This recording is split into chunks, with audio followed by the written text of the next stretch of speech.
Anda kembali di Kompas Petang, kita membahas soal kasus pembunuhan anak artis Thamma Asmara. Masih bersama kami pakar hukum pidana Prof. Jamin Ginting dan juga pakar mikro ekspresi Handoko Gani. Prof. Jamin, belakangan muncul video kedekatan pelaku dengan korban. Apakah dengan adanya bonding ini, video yang tampilkan ini ada kesan untuk bisa menghindarkan dari kasus pembunuhan berencana karena tak mungkin sosok pelaku ini yang begitu dekat melakukan pembunuhan terhadap korban? Ya, kalau dia mempunyai niat pembunuhan, itu justru tadi Prof. Meliala sudah katakan, apakah ini menjadi penghalang bagi dia untuk berkomunikasi ya dengan ibunya dan segala macam. Nah, jadi kalau orang seperti ini, karakteristiknya itu biasanya dia sudah ada perencanaan. Jadi bukan tiba-tiba di hari ini, karena dari beberapa informasi dia juga termasuk orang yang melatih berenangnya gitu ya, dan beberapa kali melakukan pelatih berenang. Berarti mungkin saja terjadi dugaan adanya clash atau apapun itu mengakibatkan dia merasa dendam ya, nggak suka sama siapa, tapi anaknya menjadi korban. Bisa saja terjadi seperti ini tanpa diduga, spontanitas dilakukan pada saat itu juga, tetapi bisa juga itu sudah diperhitungkan sebelum-sebelumnya. Jadi saya juga sangat menyayangkan ya bagi orang-orang yang terlalu hubungan relationship yang begitu bukan keluarga dekat tapi dibiarkan begitu, itu agak miris ya seperti kita lihat seperti itu. Tapi begini Mas, yang saya ingin katakan adalah pertama, bukti scientific evidence itu nggak pernah bohong. Ya, itu pasti bisa sangat menentukan apakah dia itu matinya karena diakibatkan memang ada unsur kesengajaan karena sebab luka yang timbul atau karena matinya kapan, itu akan bisa membuktikan ini apakah memang direncanakan atau tidak. Yang pasti polisi harus bisa mengungkapkan motif dibalik dari pembunuhan ini kalau memang ini suatu pembunuhan yang direncanakan. Kalau Anda, Mas Handoko, bagaimana Anda melihat soal video bonding kedekatan antara pelaku dan korban? Apa yang dibacanya dari video tersebut ini? Ini diupload oleh kerabat tersangka nih.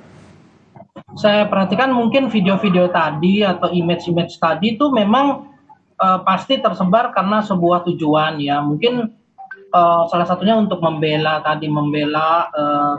tersangka begitu ya. Nah, ini yang nanti akan dilakukan oleh polisi secara berurutan, mungkin dari forensik jenazahnya dulu. Kemudian polisi juga akan melakukan forensik terhadap apakah ada tanda-tanda perlawanan. Baru nanti mungkin lihat forensik digitalnya gitu kan, apakah ada percakapan dan seterusnya. Kemudian keterangan yang lain dan nanti baru ke arah CCTV-nya. Di CCTV-nya itu apakah tadi ada ekspresi body language yang menunjukkan dendam, marah begitu ya.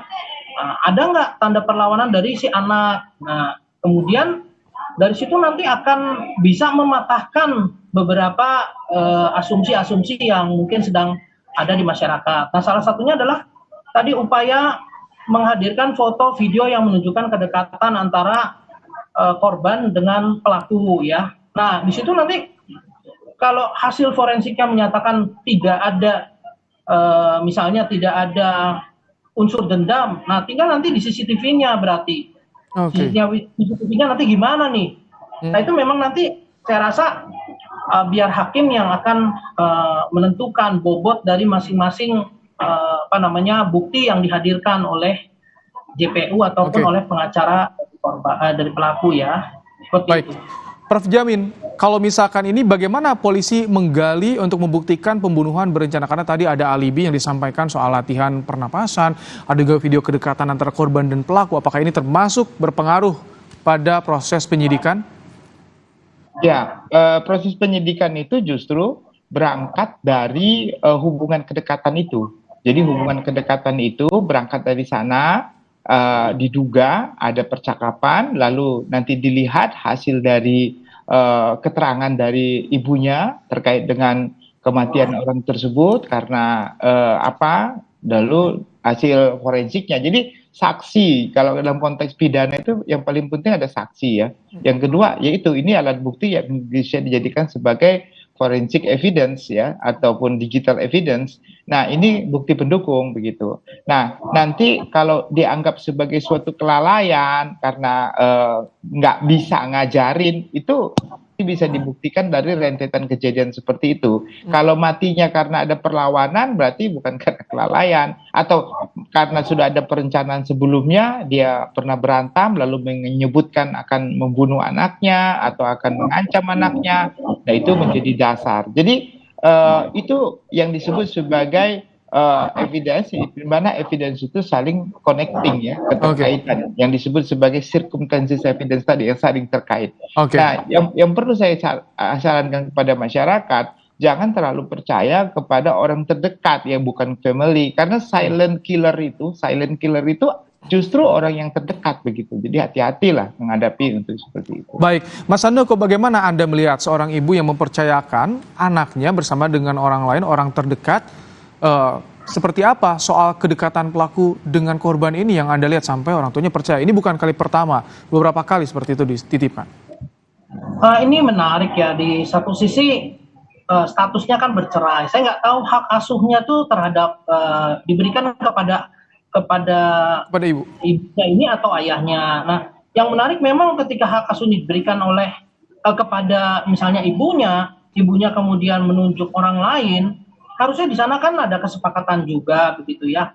Apalagi kalau hak asuhnya tuh setengah-setengah berdasarkan pengadilan. Kalau hak asuhnya penuh, itu pun masih harus diomongin gitu ya dengan misalnya ayah kandungnya. Nah, saya mendengar juga ini atau membaca dari artikel bahwa ayah kandungnya tidak tahu bahwa anaknya ini sering dititip kepada pelaku. Nah, ini sudah salah satu catatan. Kemudian kedua, menurut ayahnya anaknya ini belum bisa berenang, dan itu sebenarnya kan diyakinkan bahwa latihan pernapasan pasti hanya dilakukan oleh orang yang belum bisa berenang dengan mahir gitu ya. Nah, jadi di sana saya melihat unsur ibunya ini pun kalau bisa saya katakan memang mempunyai kontribusi pertanggungjawaban tertentu gitu ya. Nanti biarlah polisi dan mungkin jaksa atau hakim yang menentukan. Baik. Karena ketika kita mempercayakan pada seseorang, apalagi orang itu statusnya adalah pacar atau apa gitu ya terhadap anak kita, tentunya kita tidak bisa serta-merta melepaskan unsur tanggung jawab kita, karena ketika kita memberikan kepercayaan di situ kita sudah menyerahkan tanggung jawab kepada orang tersebut juga. Gitu. Oke. Yang kita tunggu bagaimana polisi bisa mengungkap motifnya, itu yang publik juga ingin tahu. Tapi terima kasih Prof. Jamin Ginting, pakar hukum pidana dari UPH, dan juga Mas Handoko Gani, pakar mikro ekspresi, telah menyampaikan pandangannya dalam Kompas Petang hari ini. Saudara, memasuki